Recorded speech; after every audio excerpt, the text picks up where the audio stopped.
Welcome to the Big Cat Lounge podcast, where we interview guests in a casual lounge setting from all over the world, sharing their insights one story at a time. We can be found on Spotify, YouTube, Apple, iHeartRadio, and much more. Please rate and subscribe to our show to stay updated on the Big Cat Lounge. Thank you so much for tuning in.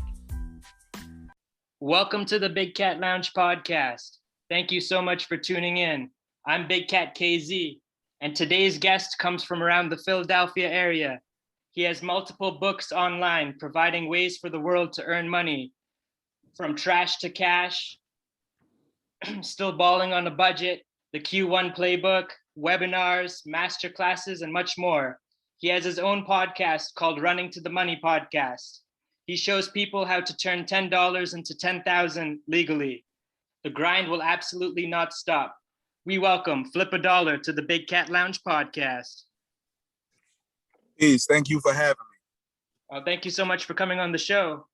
So tell us a little bit about your journey of how you got started and what your name really represents.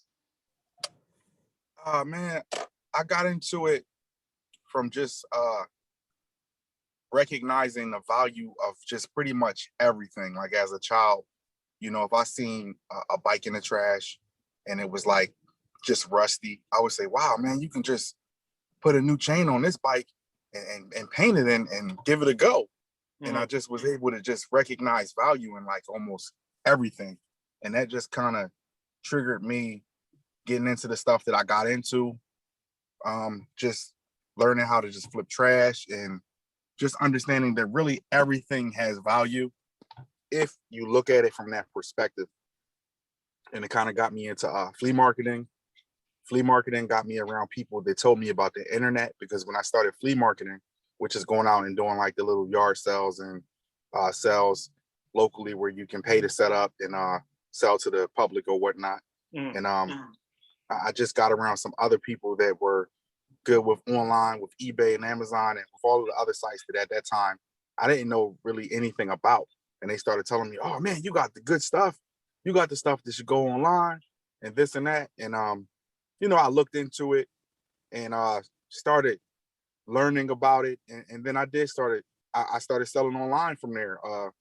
I started selling iPhones and accessories and CDs and DVDs, things that are pretty much easy to get. Mm-hmm. And it kind of snowballed into everything that I do now. Oh, that's really exciting. And for you, I guess, did you always decide that this was like your passion? You always needed to, find alternative sources of income to hustle, or you had like a corporate job before, or any type of other types of gigs, or has it always been like the gig economy type of work? Nah, man, I had plenty of jobs. I worked everywhere. You know what I'm saying? Mm-hmm. Yeah, I worked everywhere, all types of fast food, retail, sales. Okay. I had all types of jobs, telemarketing. Yeah. But I never really had that fulfillment. I didn't feel like I was getting anything really out of it. It wasn't stimulating to me. Yeah. And then when I got into just selling things in the gig economy, it really, makes me feel fulfilled, because I get to do things the way that I want to do them. Mm-hmm. And, I get to build things the way I want them to be. That is true. And you get to pick and choose what you want to do with your time, right? So you're maximizing your time. Exactly. I guess you're on so many different apps and different ways to make money. So I guess you can decide at any time if you want to do Instacart, or if you want to do something else with your time that's more beneficial for you. So you can always switch it up. Exactly. One thing for certain, you never want to have one stream of income ever, because if something is to go wrong, now you have no streams of income. So you want to have a lot of things going on and test a lot of different things, because in life, things don't always go according to plan. So if you just have one specific thing that you do and you're locked in 100% on it, that's a lot of risk. Where if you say you have 3 things or 2 things or 4 or whatnot, if something makes you have to pivot or something goes wrong, you still have something to go to, And Mhm. that's the reason why when some people do lose a job that they had where they built a career around it and went to school and everything, and they lose it, they kind of feel like almost like that's the end because they don't really know much about doing anything else or going any other type of direction. Where with me, I know how to recycle, which is trash to cash, selling anything and making a profit. Um, I know how to speak well. I know how to educate others, and whatnot. So I have a lot of different things that I can bring to the table and that I can offer. And if you make yourself valuable, you can pretty much make money doing anything. Yeah, and for you, you know, you've won several awards. Like you're a top recycler. You've almost achieved, you know, 2,000 sales. But for you, you ought to differentiate because you can't just rely on one platform because at any Yeah. time they can take you down, right? A lot of the platforms are Yes. really about the buyer. They're not really protecting the seller, from my experience, at least from what I've seen thus far. No, that's correct. I kind of slowed down with my Amazon career because of that. I've been suspended 2 times Oh for wow. an inauthentic claim, and both times it was a false claim. Basically, like I said, when I first got into it, I sold media like CDs and DVDs and software. It's really easy for a customer to say a DVD is just not real, and they don't have to do a return. Nobody does an inspection or authentication. It's just their word against yours. So a person can just want to return something and put in the notes, oh, it's not authentic or something like that. And that will bring up a red flag on your account and pretty much take you through a process where you have to validate everything that you have. Imagine having thousands of items and Amazon saying, well, where's your receipt or invoice for this and for this and for this? And you got to produce documentation for it. When if you're getting it the way I'm getting it through recycling, Yeah. everything doesn't have a receipt. Mhm. Everything doesn't have a paper trail. If I come to you and say, hey, I want to buy your DVDs to resell them and you sell them to me, we probably won't do any paperwork on that. So I don't have any documentation of where I got it from. Yeah, that is And difficult, especially with and and, inventory. and that poses a really really big problem. So that's another reason why you want to diversify with your platforms and just know what you're getting into. Same thing when you deal with big brands. If you're selling stuff by big companies, anybody can say it's fake. If you're selling something from Apple or something, from one of these big companies, they can say these are not real Apple headphones. This is not this. This is not that. And it could cause problems. So you want to diversify and know what you're getting into. Yeah, I agree with you. It's just, yeah, a lot of the times, you know, there could be fake reviews and other things that are down to bring, you know, to try and bring you down. But regardless, you have to continue to differentiate and make sure you're not just reliant on one platform or one source. Exactly. So for yourself, like, do you find like you get a lot of good deals at Goodwill or thrift stores? Like for myself, I find a lot of good books, at least like valuable business books that I can get for like a dollar 50, that for me provide like a tremendous amount of knowledge, but I'm not necessarily flipping anything. But where do you find like the biggest return on your investment? Communication with people and creating relationships. Mm-hmm. Basically, letting people know what you do. Never, uh, how can I put it? Like you pretty much want everybody to know exactly. Like you see how I come online, I show myself digging in trash, doing this, doing that. Some Yeah. people won't do that. Some people won't show themselves digging in trash because they feel like it's beneath them or people might look at them a specific way. But if you see me digging in trash, you won't hesitate to reach out to me and say, hey man, I got 2 iPads with a broken screen. Can you do anything with that? Mm-hmm. That opens up an opportunity. Now I can say, oh yeah, what's the model number? What's the serial number? You give me the information, I can look it up, see if it's still under warranty. Some people don't know they buy stuff and it has an extended warranty. Or if you buy something with the credit card, they don't know your warranty doubles. Some people don't know that. If you purchase something with the credit card companies will extend that 1 year warranty and make it a 2 because they have to protect their money. So it's just different things that you can do where you can take something that's broken and get it refurbished or get something new. And if they reach out to me, that gives me the opportunity to be able to do that for them and let them know, well, look, I can buy it from you outright. You can consign it with me, and then I can sell it. It's a lot of different ways that we can do it. Some people actually say, come get it. I don't want it. I know this is what you do. I want to give it to you because I feel like you share a lot of information and it has helped me. So I'm going to do something for you. And that won't happen if I'm not telling people, what I do. If I'm keeping it to myself. Yeah, it's exactly. Never going to happen. Just being as transparent as you are, like, you have like 4,800 posts or so on Instagram. So, you're providing nothing but free content, and people can follow your journey and your process along the way.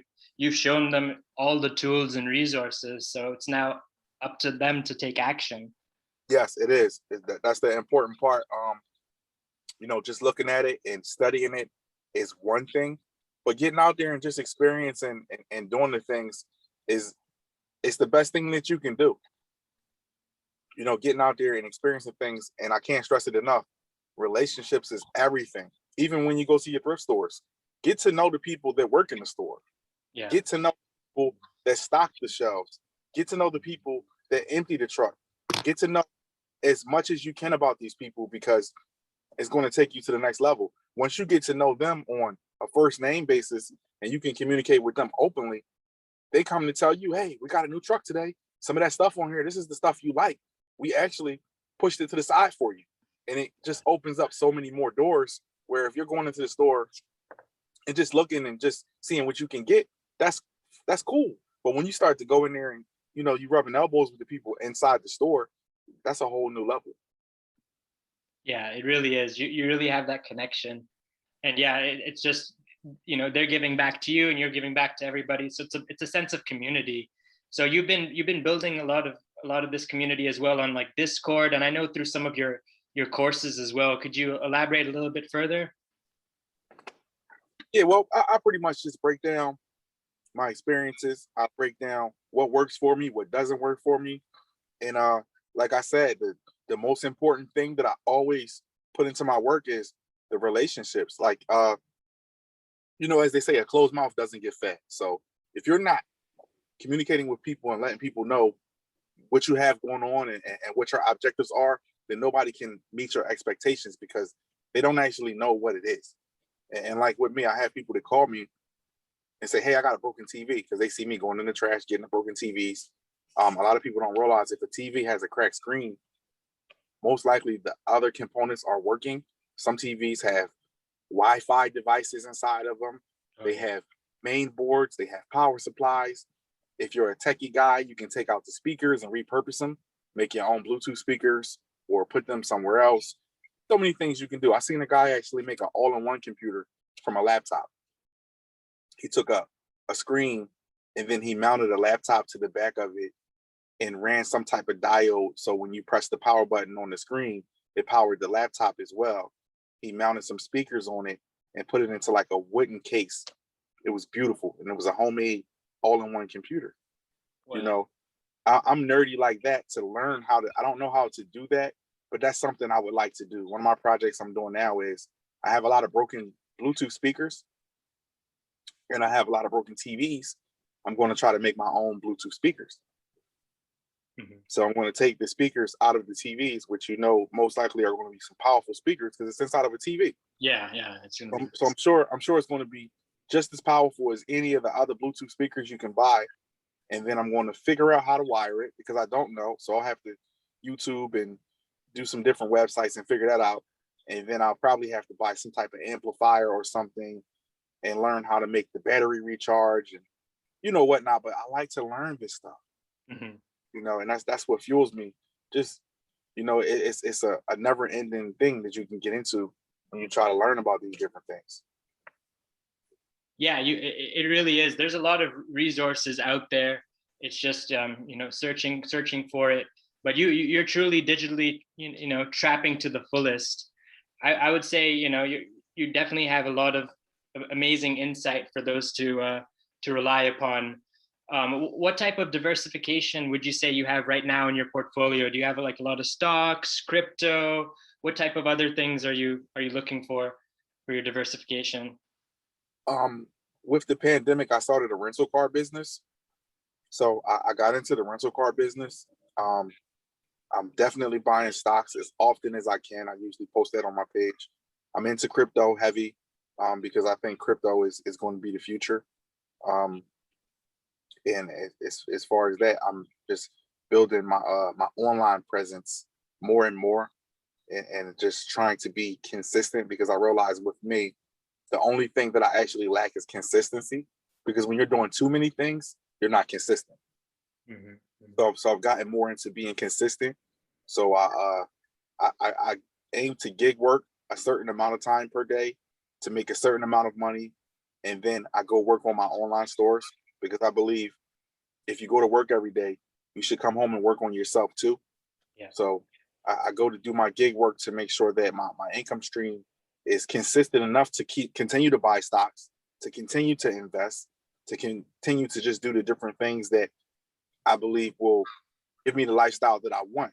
And I'm just staying steadfast on that goal because I realize with life, we get distracted, whether it's through family, our friends, different things culturally, just things will come and distract you. So I'm just focusing on staying on the goal, on the target, because things it'll just have you doing something that doesn't correlate with what you want to do and where you want to go. Yeah. I think a lot of it with investing is figuring out your horizon and being able to let go of your emotions, because a lot of people are very new, to investing, and they don't know too much, so they get onto the hype of certain tickers and certain investments that they don't really know the underlying value. They don't understand. They're just going and buying things for Yeah, certain hype. that's So a problem. That's a yeah. problem. With me, when I buy something, I look into some fundamentals, basic fundamentals. Who's running the company? Who are, the people responsible? What is the goal? How are the sales? How is the cash flow? What's the debt? So many different things, and what their objective is, and the things that they're trying to do. Right now, I got a stock that I'm holding now for long term. The ticker is NAKD. It's Naked Brand, and I'm holding that. And a lot of people think it's a stupid investment, but I believe in the company, and they're getting into the retail. They're going getting into the e-commerce side of things where they were Okay. Yeah. more so a brick and mortar, and with everything going on in the world, they had to pivot to recuperate and save the company. So now they want to go, pretty much e-commerce. So now I can imagine they're going to start partnering with Amazon and with other different big brands, and they're going to turn around and really do something big, and it's going to be good for them and for the shareholders. So for that company, I'm holding, and it just fluctuates every day. It goes up and down and up and down, and there's a lot of people shorting the stock, and it's helping me to learn. I'm learning more about stocks. I'm learning more about the volume. I'm learning about the shorts. Things I didn't know about. Yeah, there is quite a lot. Yeah, and I know with NAKD, yeah, I mean its all-time high was like around 500, something like that. So if it comes anywhere close or even doubles or triples, you're still. I mean, it depends on your horizon, but if you hold it, it definitely can be significant returns, especially if Do you it's like turning around. if NAKD was to go back to the 500 mark, I could retire. Yeah. Oh yeah. I wouldn't. I wouldn't, but I would be in a position to be able to retire, and Yeah. that would be tremendous. But that's not in sight. Even if that was the case, I would just diversify again my portfolio and get to the next level of life, because I feel like life is it's more so a direction than it is a destination, because I feel like every time you achieve the things that you set out to achieve, there will be more. If you set out to create a six-figure income, once you do that, it's like, what's next? You know what I'm saying? Yeah. Yeah. What are you gonna do? What's your And next milestone? What are you looking for? what's next? And I guess that's a universal mindset. I will hope so, because with me, I feel like there is no end goal really. Like, there's an end goal, but there's really no end to what I'm doing, because it'll always just change. Yeah. It'll it'll always change to something else. Yeah, and it's just like keeping up with the laws, the regulations, or even the sources of where you're getting getting your materials from and getting everything. It's all through the partnerships. And like you were saying, the importance of networking, like now more so than ever, a lot of people have had to, if they wanted to continue build their presence, have had to switch to virtual or switch to Zoom calls, or really, switch to speaking, in a different environment. So they have to just pivot and continue to change. So for you, you have to be abreast with the latest knowledge and everything, and the latest sources of news. Yeah, and that's not hard to do when you keep your ear to the street and you keep relationships open, because people bring you information. Hey, did you know? And they fill you in with different things. Oh, yeah. One of my favorite things that I did, and I'm actually not doing it now because I don't have a brick and mortar, but when I had a brick and mortar, I did a trade-in program, and that keeps you with free inventory. And basically what I did was, let's say if you sell PlayStation consoles and accessories, for every accessory sold, you would give a discount for a broken accessory. Okay. So basically, if you're selling a console, you would have your specific price for that model console with the specs and everything that it carries, and then you will offer a discount for a broken system. It doesn't even have to be the same system. So you could say, oh, well, if you bring in a PS2, I'll give you such a discount. If you bring in a Nintendo 64, I'll give you such a discount. If you bring in a Nintendo, if you bring in multiple, and so on and so forth. And what that does is, as you're generating income, you're getting free inventory also. And that allowed me to make a lot of money, because basically people will come and bring me scratch video games. And I'm sure I fix the games. I have a RCI Eco Pro 2, which will pretty much fix any scratch game as long as it's not extremely deeply scratched. It'll fix it. So you could have something that just totally looks like it won't play, and I can run it through my machine and then bring it out and show it to you, and it will pretty much look brand new and would play. So I would get scratch video games, broken accessories, broken headsets, broken systems. And I don't know if you know about the parts industry, but you can make a lot of money from parts. I actually sold 6 broken Nintendos to a guy on Mercari a few weeks ago. Oh, wow. For $150. All 6 of them were broken, and I do that a lot. I sell a lot of broken vintage stuff. Like you can sell a broken Game Boy Advance, 3DS. Every time you can sell it broken. Now, how much you're going to get, that range can fluctuate, but you can sell it broken every time. Yeah, there's always a market. So it's just like making sure you know where to go. Because a lot of people would give up, like after they go, say to Craigslist and they can't find something. Then it's like you got to keep at it. You got to go to other sources. You got to go to Facebook. You got to look at the groups there. There's ways to find it, like through estate sales or like something that you see in the community and posting. So it's just like looking. If you want to make extra money, there are ways. It's just people need to stop making excuses. There's plenty of ways. I talk about it in my book, Trash to Cash. I'm gonna give you a couple examples of ways you can get inventory for free.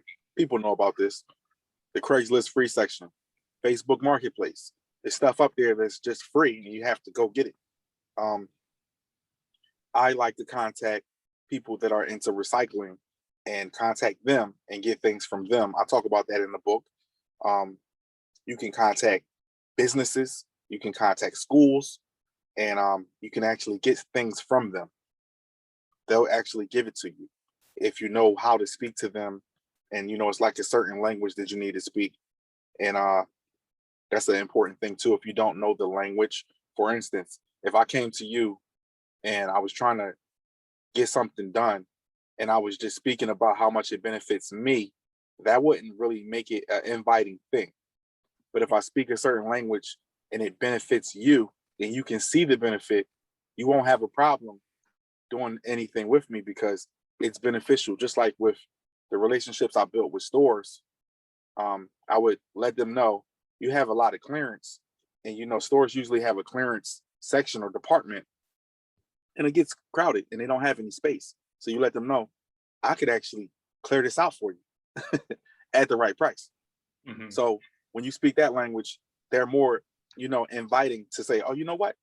We do need this stuff out of the way because we have the seasons changing and we have other holidays coming up and we actually need this space to put out some fresh inventory that will sell.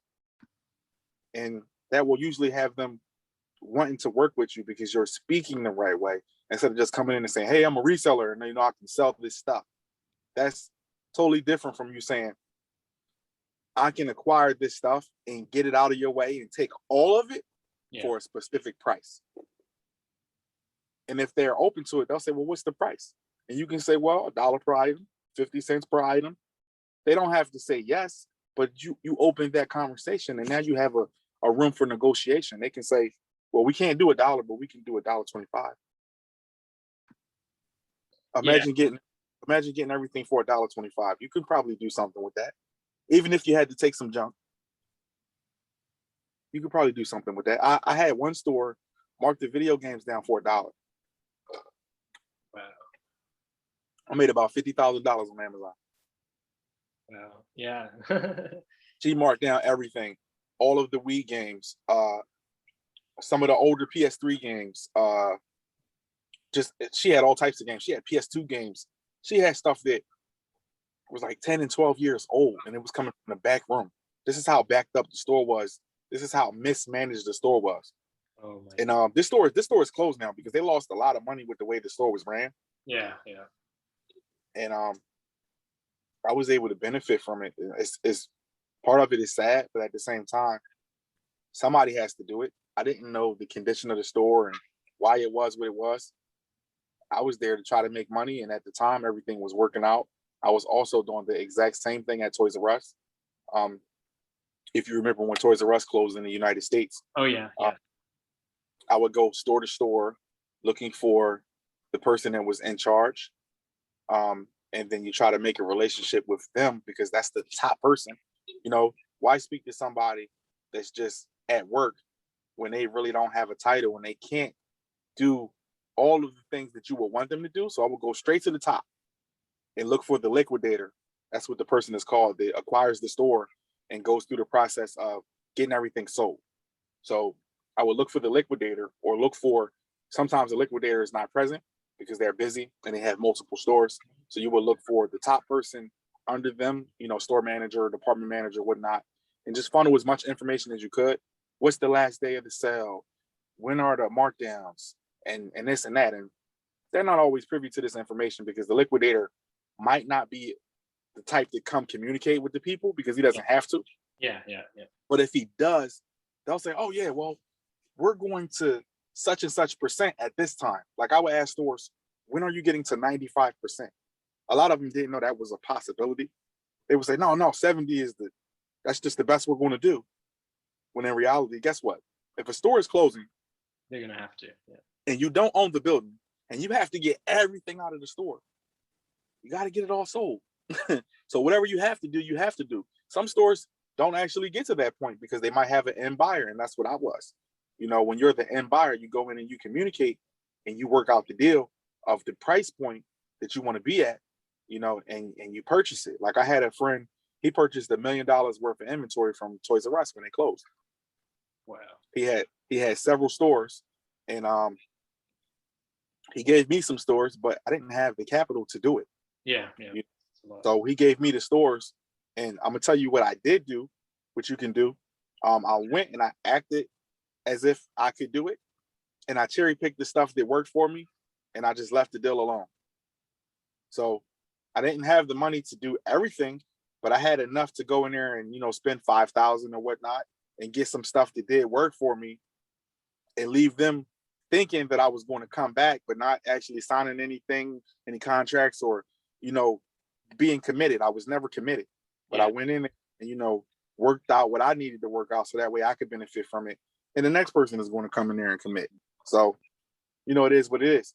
So that's another thing too, getting your foot in the door to be able to do that. If you're not speaking to people and not creating relationships, it's not possible. You're just going to be the person coming in there and looking at the price point and saying, oh, is this good or is this bad? Like for instance, I love Nerf and Lego when it gets to at least 50%. It's usually pretty good. It's usually pretty good. If you got anything that's Nerf or Lego and it gets to that 50% off price point, you can usually make some money, even if you got to hold it a certain amount of time. And that's another part of the game. Everything is not going to be acquired and sold quickly. Some things is going to be a 30-day, a 60-day. I just sold something today. It was in my store for 5 months. You see what I'm saying? Yeah. So that's a significant amount of time. I was ready to do that because my price point was super low, almost no investment into the item, and I got it sold. And I'm ready to go drop it into the mailbox and get to the next item. I acquired this item through recycling and pretty much didn't pay anything for it. Yeah, like right now, the traditional system is set up for us to retire, potentially at like 70 years of age, and then you'll live until you're like 78 or so. So you only really have like 8 years to live and enjoy. So for you, Exactly. how many streams of income, would you say you have right now, and what do you see in the vision for FlipaDollar? Man, I'm trying to get to 10. Right now I'm sitting at 4. Okay. And yeah, I'm trying to get to 10 because they say the average millionaire has 10 streams of income. So I'm just gonna go with that. Whether that's true or not, I don't know. But it sounds like a good number. Yeah, exactly. Yeah, haven't figured out how to get to it yet. And part of all of this is not actually knowing how to do it, but just having the will to do it, and the determination is the very first thing that you need. You never have to have all of the answers, because when you put a puzzle together, you don't put all the pieces down at the same time. So don't really focus so much on, not having all of the pieces, because that kind of comes to you. When you do a puzzle, don't you start to fill in where something goes, and after time, you select the right things. So you kind of got to get out here, get your bumps and bruises, learn, have your ups and your downs, and appreciate all of it, because in order to build great character, you're going to need to be resistant. You're going to need that resistance. You're going to need all of those things. You can't just always win. Exactly. Yeah, you have to learn from your mistakes and tweak and change your approach along the way. That's the only way you're going to know what works. And then, Or yeah, you can learn from others' mistakes. You don't actually have to always make a mistake. You can learn from something I did wrong and say, okay, that's not to be done. So you just need the education, regardless of how it comes. You need it. And that's something I stress. Like when I teach people, some people say, well, why should I pay you to show me this or show me that? The experience. Because without the experience, it's like you don't have anything. Like, for instance, have you ever shipped something to the wrong person? Yeah, I have. Yep. Yes. Okay. You ship something to the wrong person. If you've done that before, then you probably have 2 packages going in the wrong direction. Oh yeah. which could result in 2 refunds. Or if the people are nice enough, you can call them and say, hey, I sent you the wrong item. Can you ship it out to this guy?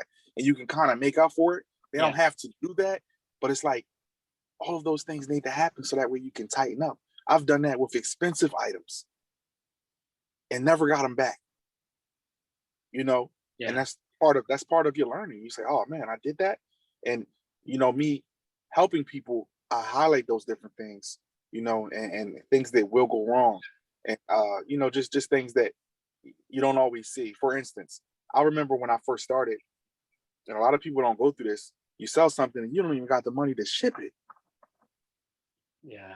Oh yeah. You say, oh man, I just sold this thing, but it's $40 to send it to them, and I don't even got it. So now you got to go talk to a family member or a friend and get the money to ship it. But I love that stuff because that's the growing pains. I love that. When a person tells me that, I say, oh man, you got into the game. I'm happy for you. That's a good thing. It teaches you about business. And now moving forward, you'll most likely have something in place, a credit card or some type of way to get things shipped out. What I started to do, I used to pay for all of my shipping on Mercari using pirateship.com, but I no longer do it. I just use Mercari's label, which makes things a lot more expensive, but I never have to come out of pocket when I sell something on Mercari. I just ship it and print my label and get to the next item. Where I used to, use a credit card or use my PayPal. And I got tired of making money but spending money at the same time. And I said, you know what? I'm going to make sure that I charge them shipping through Mercari, so that way I don't have to spend any money when I sell something. Yeah, yeah, that makes sense. I mean, that's just like a different way of, it's difficult to organize and to keep track of so many. There's just so much that goes in to make sure you're tidy with bills, expenses, just like tracking everything. I know like sometimes you can always like leverage your credit and then get rewards and things like that, but it's just, how much is it worth it by continuing to churn and close the account and call them? It depends on your time. Yeah, you just got to get logistics in place where you got to have a certain account where money is coming in, a certain account where money is going out, a certain account where you're doing this and you're doing that. An account if you want to have fun, an account if you need to invest, and you got to get to that point. It's another thing I teach people, because let's say you want to get into reselling.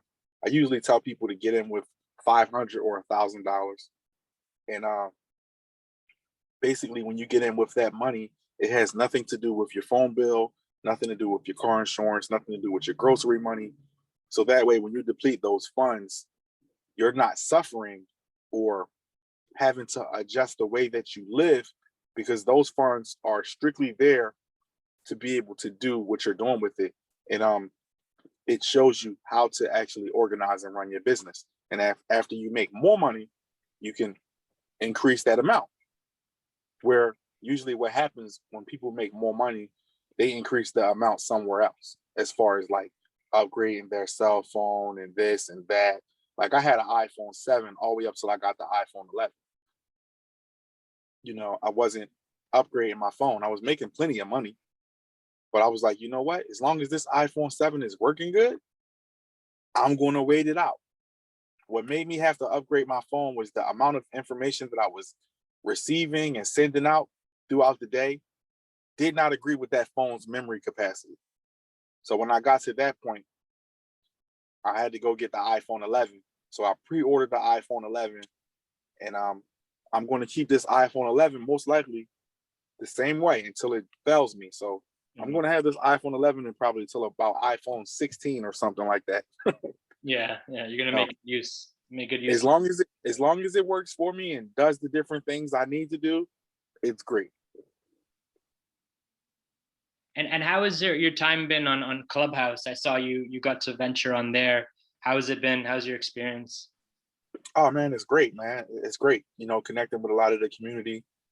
I love the community. The community is everything. I always tell people, if you want to get a following, just do what you like to do and be part of the community. The inevitability that you'll resonate with other people. So that's all you have to do. You don't have to do anything fancy. Just be who you are and be active in the community, and everything else comes with it.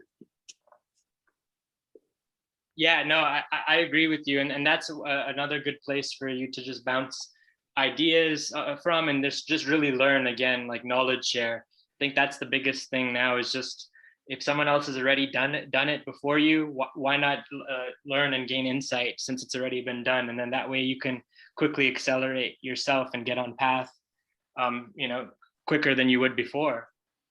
It's a lot of good things happening on Clubhouse. Yeah, I think it's only right now limited to iOS, but they're trying to make it for Android here soon. And I know Facebook and Twitter have something similar, but I don't really know. It's just, I guess, a different room. So I'm not entirely sure like what the experience would be.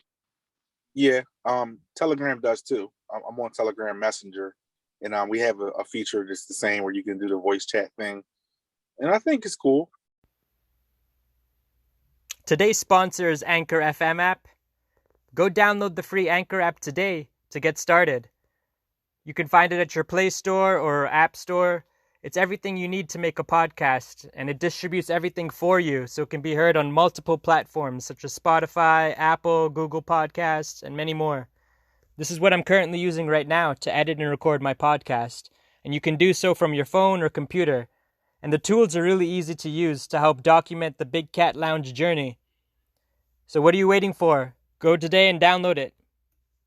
Anything else you'd like to tell the Big Cat Lounge community? I want to say, get out there. Anybody that's thinking about getting out there, get out there and get the experience. That's the best thing that you can ever do.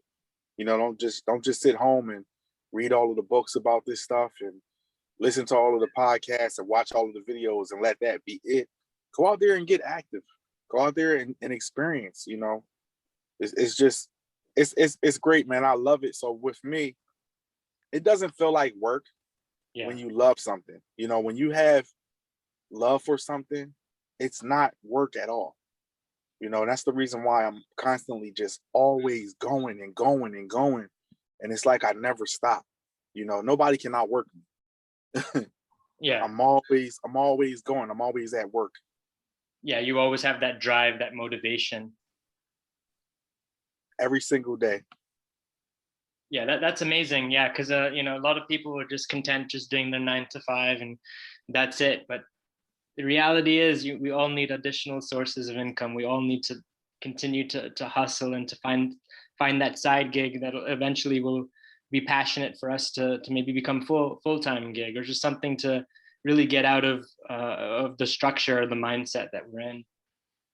Yeah, I believe we're taught to be in a specific mindset and a specific structure.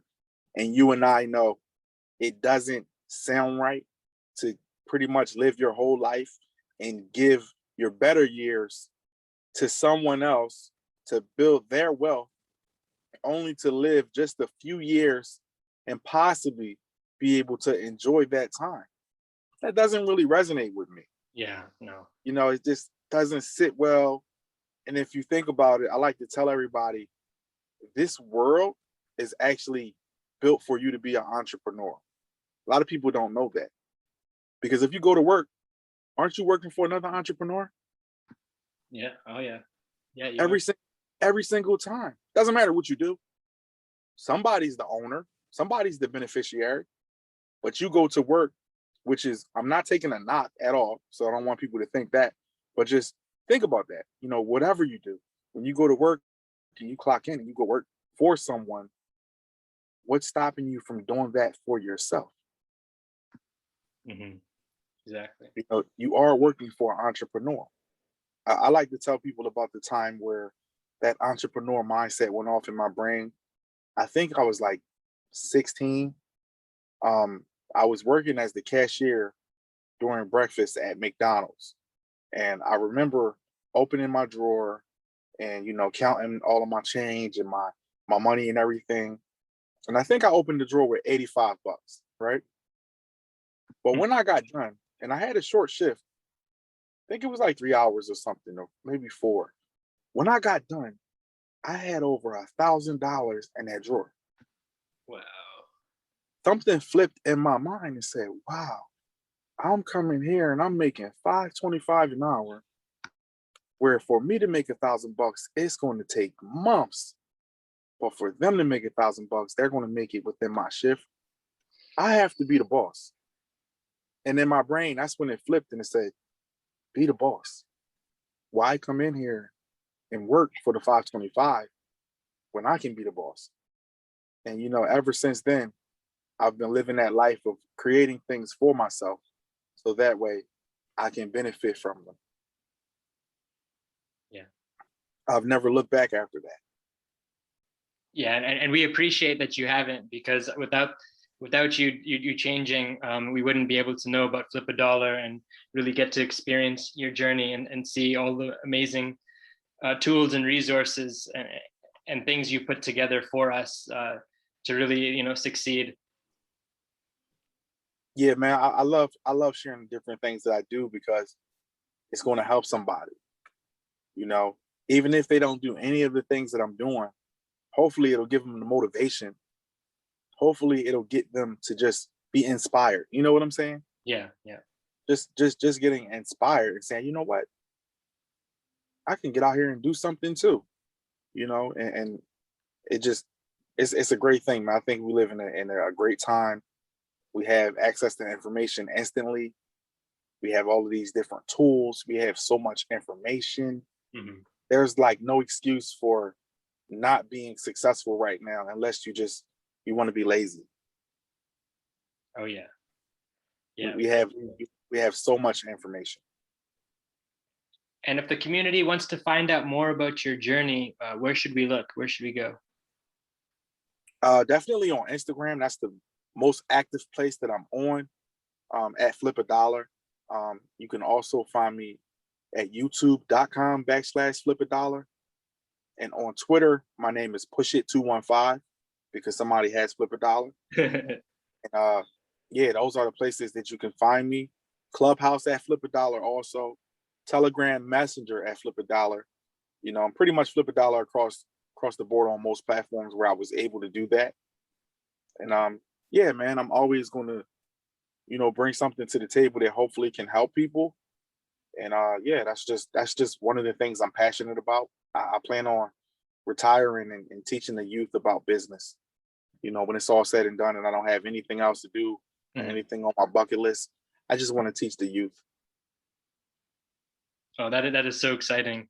Yeah, and we can't wait to get you on again in the future to see how your journey is and to keep track and let everyone know.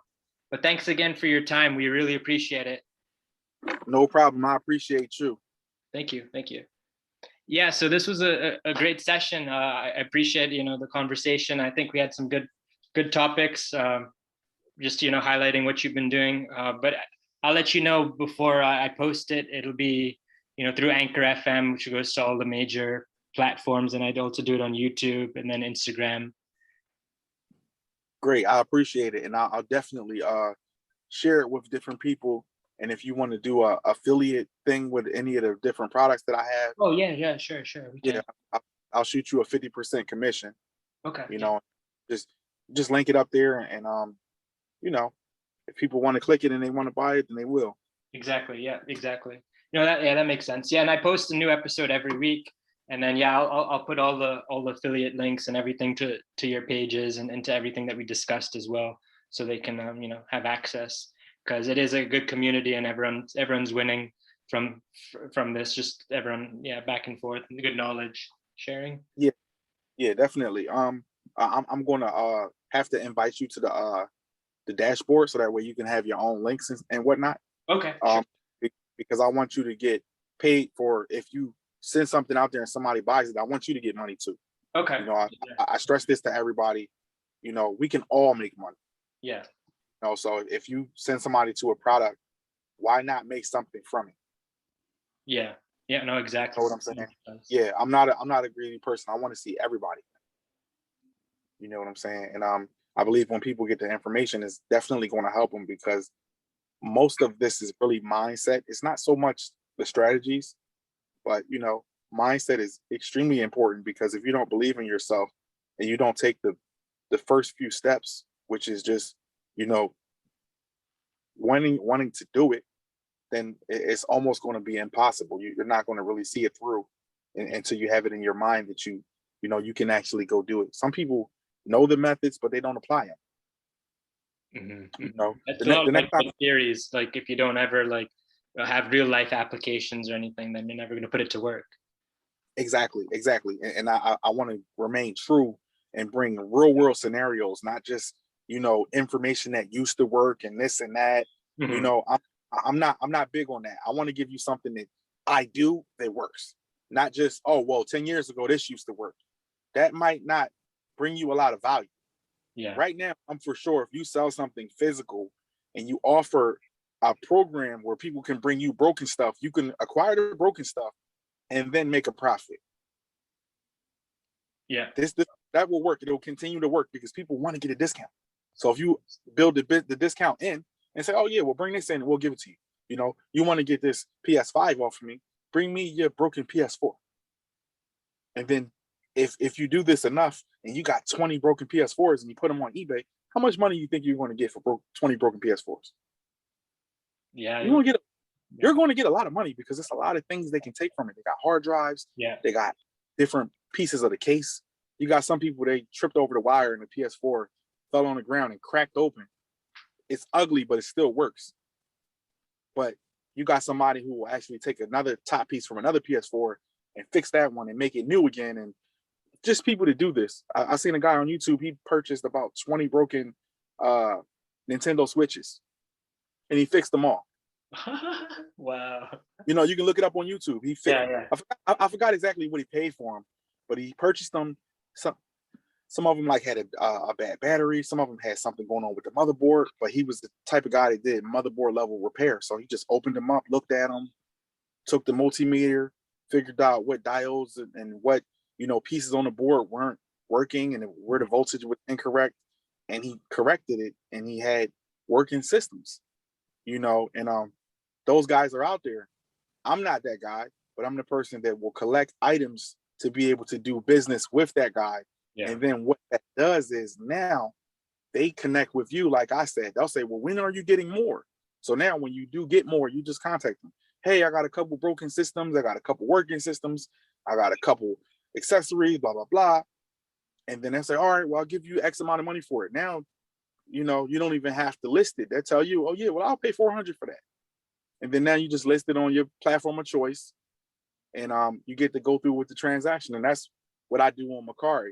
And it works out good because now you're going through a platform, so they still do have a sense of security and they can trust you, and you can insure the package. So that way it keeps that relationship in a good place. If a person just PayPals you some money, then it's not the same as actually going through a platform. Yeah, it's not. You know, if you go through a platform, the trust should be there because they know you're listing it somewhere and they have a third party involved. So what you say it is most likely what it is. And like I said, once you build those relationships and the trust is there, it's definitely not a problem. You know, and those are the type of relationships that I've been building on Mercari, you know, since 2016. You know, just getting in contact with people that I can send stuff to, and people that appreciate the different things that I do offer, because like I said, I do sell a lot of non-working items because that's a big industry and people, they tend to ignore it. When you get a chance, go look on eBay and just look up the internal board to controllers, and you'll see people just selling the inside of the controller. A lot of people don't know about that. So it's like, if you got a controller and it's melted, guess what? If the inside is still good, you can take the melted part off of it and just sell the inside part of it. Just the board with the wire on it, and people buy it. Yeah, there's always a market, and I guess it's just posting it up and then having it in inventory. But if you don't take that mindset, you bypass that stuff when it's out there in the wild. Yeah, you just overlook it. Like, I'm not where with me, I collect it. Even at the flea market, sometimes I've picked up some really nice games and went to buy it from the people, and there's nothing in there. Guess what I usually do when that happens? I say, how much is the case? Guess what they usually say? They say you can have it. You can just have it. Yeah, you don't even have to pay. Yeah. Oh man, somebody stole the game out of there. Oh man, you can have it. Guess how much the manual and the artwork is worth? A couple bucks. Yeah, 2 or 3. Yeah. A couple bucks. Think about it like this. One time at a thrift store, Goodwill, I don't know who did it, but a nice collection of some Nintendo stuff came in, and people took the cartridges. I just sold the boxes and manuals. I think for Mega Man, I got like $75 for the box and manual. Wow. Because once you complete a certain older game, it becomes really high in value. So if you get the box and manual to an older Zelda game for Nintendo 64, I could imagine it going for $100 for just that. So you don't always need the game. You know, you can have just an accessory. I've sold boxes to Nintendos. In my book, I show people selling boxes to PlayStation 4s and PlayStation 3s. Some of them actually getting hundreds of dollars for just the box. Yeah, if you have a specific version, just the box. I've sold the box to DSs and 3DSs plenty of times at the flea market because it's the Mario Kart version or something like that. Yeah, plenty. I've sold the inserts to the box. I've sold the out portion of the box. You know, it can all be sold. You just have to have somebody that can appreciate it. A lot of people don't understand that. So when I've been at local shows and been selling, people pick it up and say, well, where's that? I say, oh no, it's just the box. And they say, well, why would I want to buy a box? And I say, well, you know, some collectors do want to put it back into the box. Some people want to resell, so they might need a box to make it look better. Some people might want to pawn it. Some people might want to put it into their closet, and having the box makes it that much better. There's a lot of reasons why, you know, and that's the reason why I sell it, because, you know, it's not for everybody, but it's for somebody. So, you know, you just gotta look outside of what the norm is and what the average is, and you'll start to explore and see some other great opportunities that have always been there, where you can benefit from greatly, because that allows me to have my own thing going on Mercari. You know what I'm saying? Mm-hmm. I'm kind of like doing my own thing over there and setting the standard for certain things. And now I start to see a lot of other people kind of like figuring it out, but I'm still in my own lane. So I still, you know, have a lot of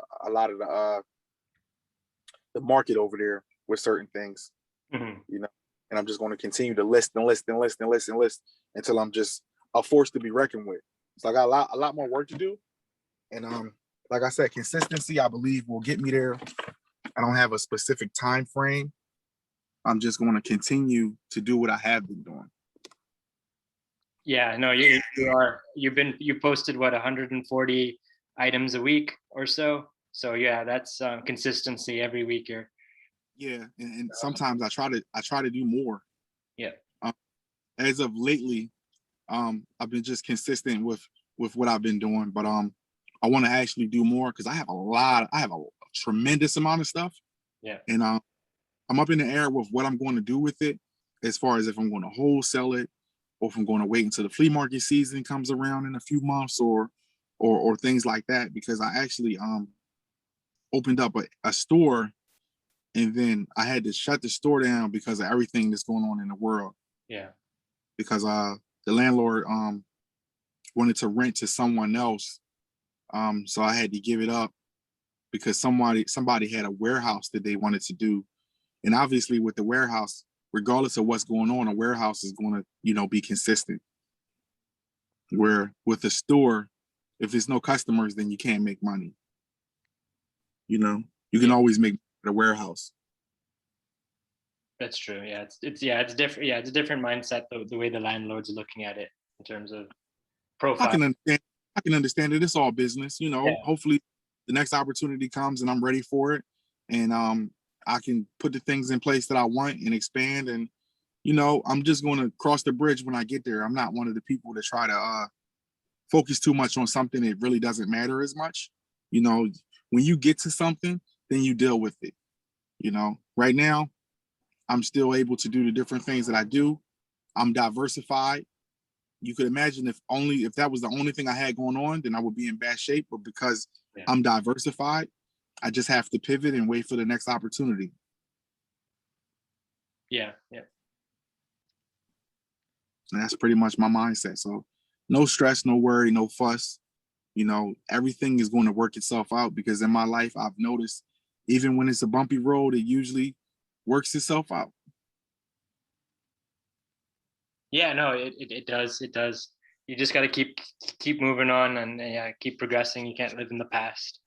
Exactly. You got to stay on your journey, stay on your goal, stay on your journey, and allow no distractions to get you off of that course. Because when it does, then you're no longer on a journey. Yeah. And that's not part of the agenda. We're going to stay on goal, stay in the community, stay bringing value, and, you know, everything else is going to come with it.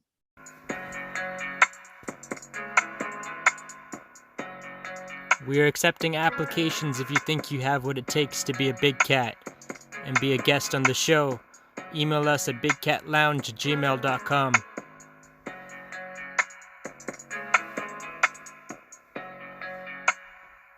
Thank you for listening to the Big Cat Lounge podcast.